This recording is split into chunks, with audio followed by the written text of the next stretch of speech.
I'm going to talk to you a little bit today about some grant funding that we've received over the last couple of years and some of the effects that it's had on our business. The company name is XCAM, which stands for X-ray cameras.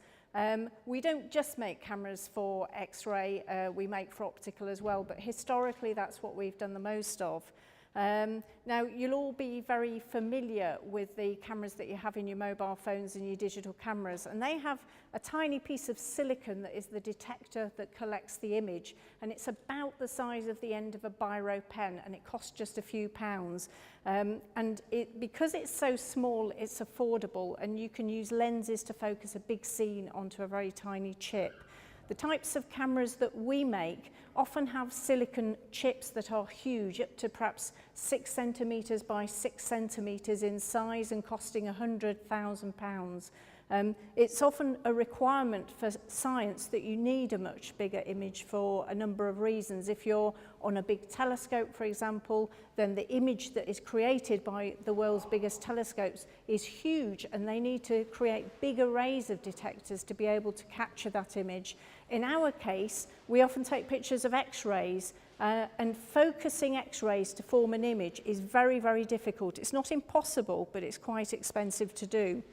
So you'll all be familiar with the idea of having an X-ray of your arm at a hospital if you've got a suspected fracture, and you'll know that the film that you end up with, the X-ray, is as big as the limb that you've had the X-ray taken of, and that's because you just allow the X-rays to pass through your arm rather than trying to focus them and bring them to an image. So just to give you an idea before I talk about grants, this is a picture of a camera we made a number of years ago. So on the left-hand side is a very simple 3D CAD model of 3 camera units, and all 3 cameras operated synchronized, so they all took a picture at the same time. And then 2 of the units you can see on the right-hand side, and the dark grey squares are the pieces of silicon that took the picture, 3 centimetres by 6 centimetres big, and they cost £50,000 each. So you can get some kind of an idea that the cameras we make, they require a lot of cooling, a lot of mechanical design, and a lot of electronics. So they are related to the cameras that you're familiar with, but they're designed for other applications, and they're quite specialised. This particular camera went on to take the world's first diffraction images of the mimivirus ever with the world's first X-ray laser in 2008, which was something that won us the National Medilink Award for Innovation in 2012. Now, you might be surprised to learn that we did all of this from a tatty old pigsty in Malton. So we started the business many years ago and really didn't have any great vision for quite a number of years. It was really just a lifestyle business. And then I took the business over about 10 years ago when we began to recognise that there was quite an opportunity to make scientific cameras. I wanted to move the business out away from home and found this small unit which was just £150 a month for half the pigsty, and it served the purpose very well. It kept our overheads down. At this time we were just selling a very small number of cameras, maybe just a few a year, so we didn't have a regular income, and it meant that there weren't really any concerns about rent. Here you can see a picture of our very makeshift clean room that was built in the pigsty on the left-hand side. We had up to 6 of us working in that clean room before we moved out. Gradually over the years we took up the rest of the pigsty, and then we took another couple of rooms in the farmyard, and then we moved the desks out to a bungalow, and we gradually expanded into multiple buildings. And then we got to the point where really we knew we had to move to a bigger factory. We had surprisingly won a very major German industrial customer. They came to visit us at the pigsty before they gave us our first order, and I cringed thinking about them turning up, and one of the Germans in his impeccable accent said, "Is it usual for technology businesses in Britain to operate out of such pigsties?" And I said no, and 3 days after they came to visit us, they rang up to say they were going to give us £1 million contract. We delivered that contract from the pigsty, and they were very pleased with the cameras and wanted to enter into a closer relationship with us, building cameras into a tool that they then sell on into the world market. And we knew really it was time to move. But we still had a very lumpy business. We're still making very specialised cameras, very small numbers. So it was about this time that I met Tim and Julia, and they told me about the Invent grants. So I applied for an Invent grant to help us make the transition from the pigsty to a better factory. And we took a picture of us on the day we moved out. We hired a Luton van and we moved ourselves. And we went to a factory which was bigger than we had hoped to move to, but the rent was relatively low because it was in quite a poor state. The flat roof of the office building was leaky and it needed renewing. There were problems with the main roof. Inside the building was very tatty and in poor condition. The previous owners had gone into administration, so the wiring was dangerous, the central heating wasn't working. We used the Invent funding to transform the factory into a good state so that we could move in. And the real bonus here is that when the rent reviews take place, they can only augment the rent as if the property was in the same state it was in when we moved in. So we continue benefiting from the Invent grant that helped us to transform the factory before we moved in. So exactly 1 month after we signed the documents, we had the factory in a good enough state to move in, and for the first time ever we borrowed some money to build on the bottom right hand side our first little clean room, a proper clean room, and we bought air handling equipment to be able to expand our clean room capability as we grew. And you can also see in the top left hand side one laboratory, and we knew that that was the bare minimum we needed to be able to move in. So bottom left, it shows you inside the lab, and unfortunately at this time, both production and development had to share the lab, and there was a bit of tape running across the middle of the floor. So we had a production regime in one half of the room and development in the other half, which wasn't ideal, but it worked. And we had our clean room up and running, and that was all we really needed at the time. We had to make a contribution to the grant as well, and so we added a wet cleaning room because many of our cameras go into super clean applications and the parts have to go through a rigorous cleaning process before we can assemble the cameras in the clean room, and we made a little prototyping room as well. And then we started thinking about how we could grow further, and the thing that was becoming very clear to us was that we needed to start making more of the same. One of the previous speakers was talking about making 1 or 2 or 20 or 200. We're still very much in the ones, twos, threes. And we decided that what we really needed to do was to start focusing on selling a few more of the same. Maybe not the 200,000s or even the 2,000s, but selling sort of hundreds maybe of reasonably high value specialised cameras for specific applications. So we applied for a second Invent grant, and that gave us the funding to build our production facility, which you can see there, so that we could now split up development and production. And that has really transformed our processes, really starting to get some good systems in place. And we transformed our stores facility from 2 cupboards to the room on the right-hand side with the 3 dark windows. And this is very much still in progress. We're still in the middle of processing this grant.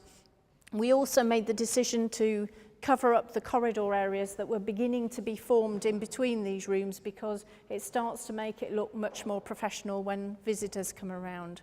So we were quite happy in that we were starting to grow our production environment, and then 2 very exciting opportunities came along.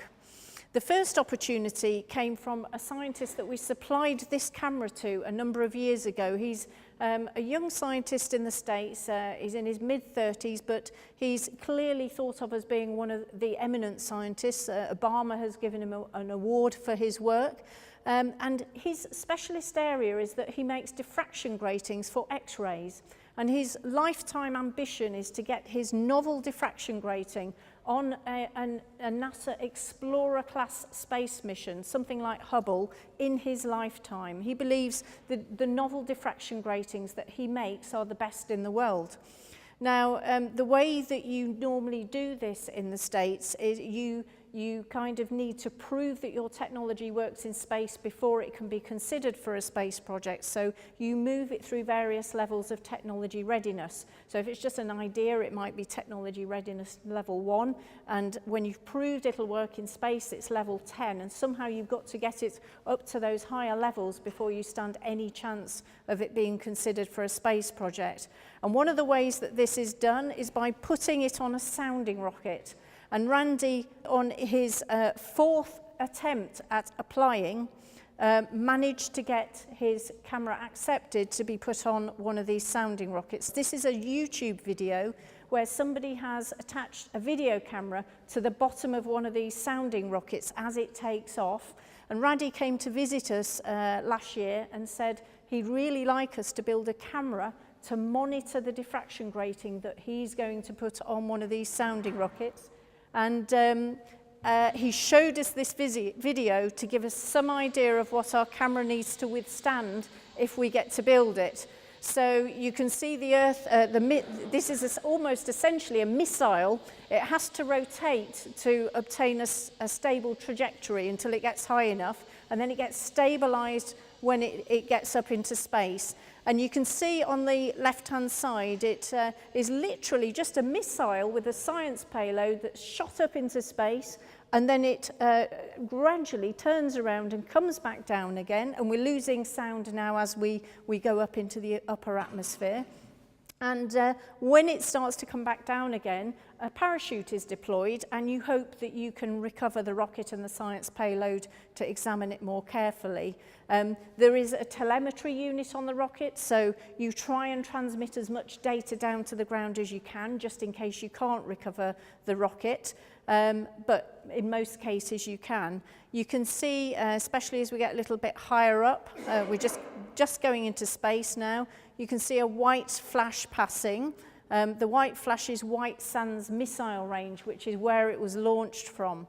And Randy showed us this, and there it is stabilizing now, so they're starting to get ready because the back of the rocket is no longer there. That will then point at a particular star, and you get a small period of time to do your science experiment.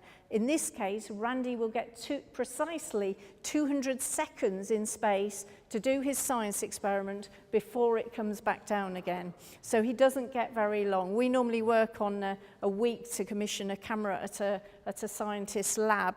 We'll have about 2 seconds if we manage to get a camera on this rocket. So they're now collecting data. They speed the video up a little bit, and in a minute you'll see this camera fails through overheating because it wasn't designed for space. And one of the challenges of putting a camera in space is ensuring that it continues to operate in a vacuum when there's no way of getting rid of the heat of the components. So what Randy had come to talk to us about was he was pleased with the camera we made last time, and what he explained was there was not just one piece of new technology that he needed to put on the rocket, his grating. He also wanted to put some new X-ray mirrors to focus the X-rays onto his diffraction grating. And these mirrors are normally made out of glass, but he wanted to put some new single crystal silicon mirrors on the rocket. And because he expects to detect only 1,000 photons during the whole mission, he needs a very special camera with a detector that has also never been put into space. So there are 3 new bits of technology that he plans on putting on this rocket and shooting up into space. So he came to see whether we'd be interested in having a go at building the camera, and how could we not be interested in building a camera for this kind of experiment. Very unceremonious landing. And what we realized was that we really wanted to do this, and that just shows this is how they get the rocket back. They take the doors off a helicopter, and they hopefully bring it back. 2 people get to ride back with the rocket with no doors on the helicopter, which I'd love to do. And of course, there's no way that we possibly wanted to say no to this, but what we knew was, we had a lot of technology development that we needed to do to get into a position where we could successfully bid to do this work, because it was going to be an open bid process. And then secondly, we didn't have a clean room big enough. We had that little clean room that we'd already built, but actually it wasn't going to be big enough to build the camera for this rocket. So talking to Julia and Tim, we decided to apply for an HPT grant, both to help us to develop the resources to bid for the contract, to do the R&D to stand a chance of winning the contract, and also to sort of build the facilities and infrastructure we needed. We also had another opportunity. So when we put the grant application in, we put it in to do two things. This on the right is the UK Space Agency's first CUBE satellite, which will be launched from Kazakhstan in about 6 to 8 weeks' time. And it's called a CUBE satellite because it's made up of 3 little cubes, and each cube is a science experiment, and we have a camera in one of those cubes, and that will be our first camera in space. And we saw all sorts of opportunities arising to increase our production of these cameras for space. So we applied for an HPT grant, and we were successful in winning it. And so far we're about halfway through the grant, and it's enabled us, you can see that big new clean room now. So we've now covered the entire floor area of the factory that we moved into 15 months ago. And I'm pleased to announce that as of last week, we were able to go along to NASA. We were invited to the MIC, the Mission Initiation Conference, where we presented to NASA the requirements for our camera to succeed on Randy's rocket. And we're told the order is being processed now. So the grant has been really very successful for us. We had a fascinating tour of the NASA Wallops rocket facility where we saw where the rockets get tested and assembled. The one thing that I will say in our experience of applying for grants is it's often the unplanned outcomes that are the really exciting things. We've had a number of unexpected opportunities. We've bid competitively for an ESA contract to do some testing of components for use in space. This isn't something we've ever done before. Although ESA is a customer, they normally come to us direct for test equipment. In this case, we bid competitively. We know there are some Germans who are a stronger team than we are, but we have a particular country advantage. One of the earlier speakers was saying the UK gives a lot of money, but it doesn't receive as much as it should. And in the case of ESA contracts, every now and again they'll point out that for a particular opportunity there are certain countries whose applications are favoured. So in this particular case, although we know there are stronger Germans, we thought we'd give it a try because they have to take our application into account if we reach a certain number of points. We've also been able to develop equipment which is now being used to test JUICE sensors. JUICE stands for Jupiter's icy moons, and ESA is going to send these sensors to Jupiter to look at its moons in 2022. And the grant has enabled us to develop the test equipment that we've sold 2 or 3 sets now, and we're looking to sell more. We're looking at applying for European funding to develop a deployment monitor camera system, a camera system for space satellites to look at whether solar panels are being deployed and whether it's functioning correctly.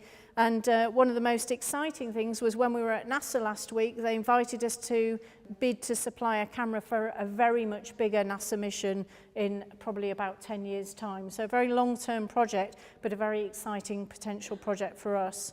So in summary, I'd say that our experience of grant funding is that it really provides a good source of investment into a business, but the exciting thing for us is that it almost always results in new contacts and exciting opportunities that we didn't expect at the beginning of the contract.